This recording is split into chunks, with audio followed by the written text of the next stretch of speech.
pag-ibig sa bayan. Our Mr. Earth Asia is coming. Sa lupis nila Welcome to the Philippines. hanggang huli ipaglalaban, tugong walang atrasan sa kahit na anong digmaan. Pinabugtod ng iisang There you panata go, guys. tungo sa paparating na kabanata. Para sa susunod na mga henerasyon, magsisilbi sa lahat Congratulations. maging inspirasyon. Itaas mo ang watawat, sa dilim kami ang liwanag. Ano na tayo? Sabay nating ipag Hello everyone, I am Eric Godelano, your Mr. Earth Asia 2025.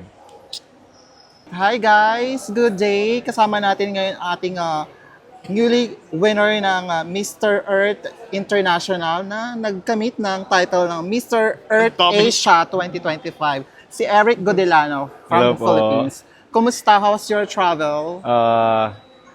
Almost 3 days yung biyahe ko, pero alam mo yun, fulfilling kasi hindi lang naman tayo pumunta ng Colombia nang wala tayong naiuwi. And at the same time, happy ako because I did great with everything I've done. And alam mo yun, masarap sa puso na uuwi tayo ng may naiuwi para sa Pilipinas. Yes. And how was your journey? My journey with Mr. Earth, Yeah. ano po, sobrang saya lang din kasi first time ko sa Latin America. At the same time, first time ko na nakasakalamuha ng mga iba't ibang lahi. And you know what? I am very happy and proud kasi yung ibang lahi na mga Latin American lalo, tuwan-tuwa sa akin and mahal na mahal nila ako. Meron mga nag-i-invite na sa akin sa Peru, Nicaragua, ang dami na nag-i-invite sa akin and mahal na mahal nila ako. And sobrang nakakatuwa at yung experience ko with Mr. Earth, the best. Sino yung unang naging close mo doon? Ang una kong naging close doon si Dominican Republic since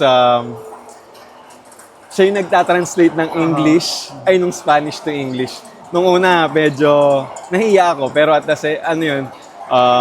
hanggang sa yung iba doon, nagtatry na silang mag-English, nagtatry na silang mag-approach sa akin, and sinusubukan nila na maging kaibigan ako, which is nakakatawa kasi ibang lahi sila, and we are Filipinos, and we are loved.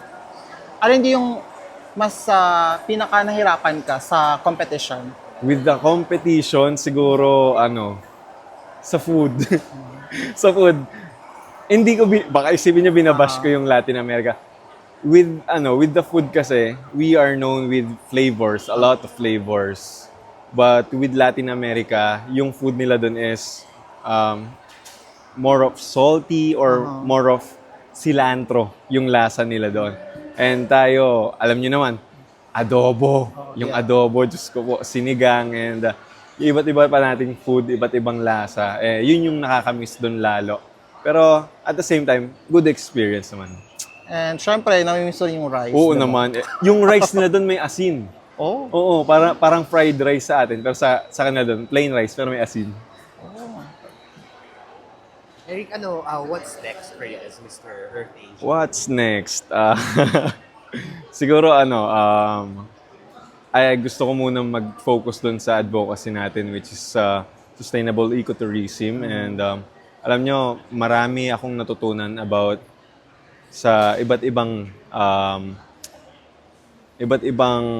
ecotourism, lalo sa Colombia, which is pinangangalagaan nila lalo sa Bogota yung kalikasan nila. And ang dami kong natutunan sa kanila na pwedeng i-apply dito sa Philippines. So, siguro mag-focus muna ako doon. And I want this title, not just as a title, I want this to become something na talagang makakatulong ako with Earth. Some may ask kung ano ang role ng Mr. Earth Asia. Yes, with Mr. Earth Asia, since familiar tayo kay, syempre, Miss Chelsea Manalo. Parang ganun din siya. But this one is with the continent itself, and ako yung napalad na nanalo. Yes. Magkakaroon ka ba ng trips around Asia? Abangan nila, baka po meron tayo kasi may mga nag-i-invite na po sa akin sa iba't ibang bansa, and hopefully matuloy. Any plans ng Mr. International Philippines Organization about you? now that you've crowned as Mr. Earth Asia? Hindi, ang, Wala pang plan. nakakausap ko pa lang si Tito Norman and syempre thankful ako sobra dahil kayo mga pageant media is talagang sumalubong sa akin and I'm very happy. And hindi ko pa nakakausap yung mismong organization, but soon makapag-usap kami kasi kalalapag ko lang, gusto nila mag-rest daw muna ako. Meron ka bang gustong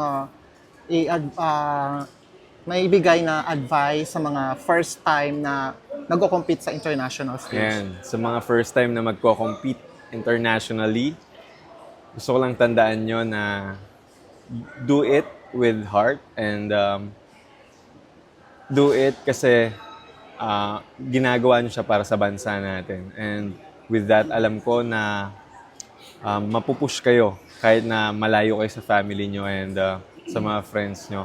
As long as your goal is to make the Philippines proud. Ayun lang. And lalo kay Lars. Siya yung pinasahan ko, di ba? Lars, alam mo na, next year, ikaw na yung babiyahe. Nakakapagod, pero worth it. For how many hours yung travel mo?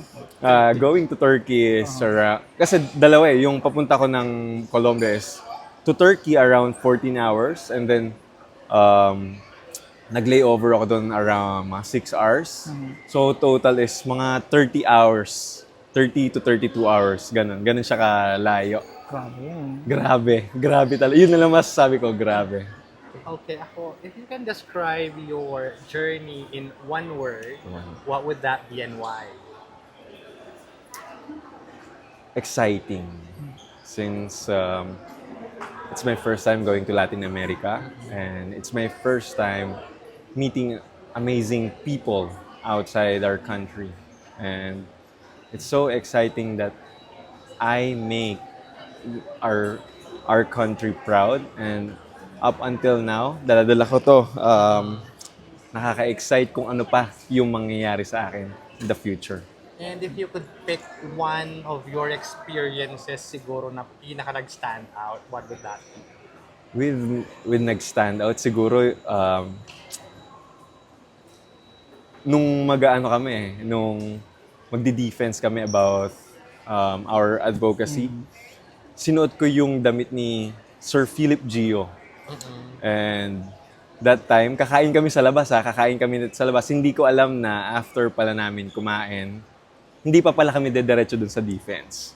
So, suot-suot ko na yung damit ko for defense. And you know what? Sobrang pinagtitinginan ako ng mga tao. Not because kakaiba yung damit ko, pero sobrang ganda daw nung style ng damit ko. Even the organizers there, hinihingi nila sa akin, binibili nila sa akin ng sinasabi ko bawal.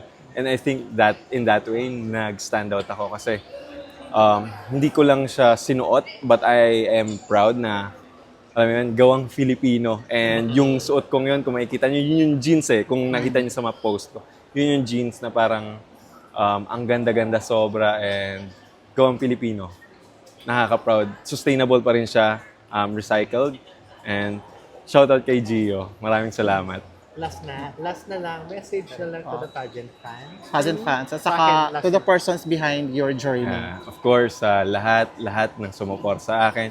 Family ko, sa organization, sa aking manager, sa aking Luminous Studios, sa aking mga friends, maraming tumulong sa akin. Hindi ko na mababanggit lahat, pero I'll be posting soon. And especially, iyaano ko yung mga lumapit talaga sa akin to help because yung pageant journey ko to, it was full of struggles but also full of surprises. And maraming salamat sa lahat ng tumulong at sumuporta sa akin.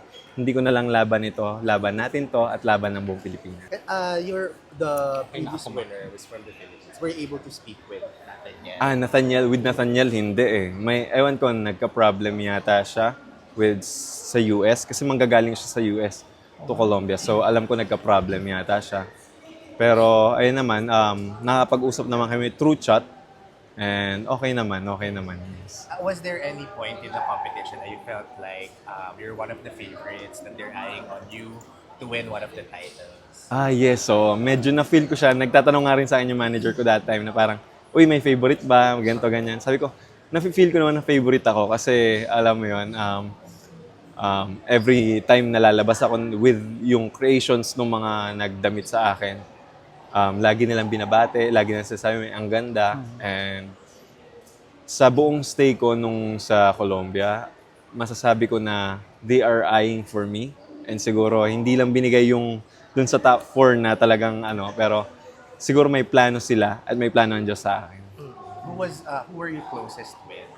Yes, Nicaragua. Si Gabriel. Hello, Gabriel, if you are watching this. Ayoko na sabihin, let's go. Thank you. Thank you so much, Eric, and Maraming salamat po sa inyong congratulations. lahat. Yes po.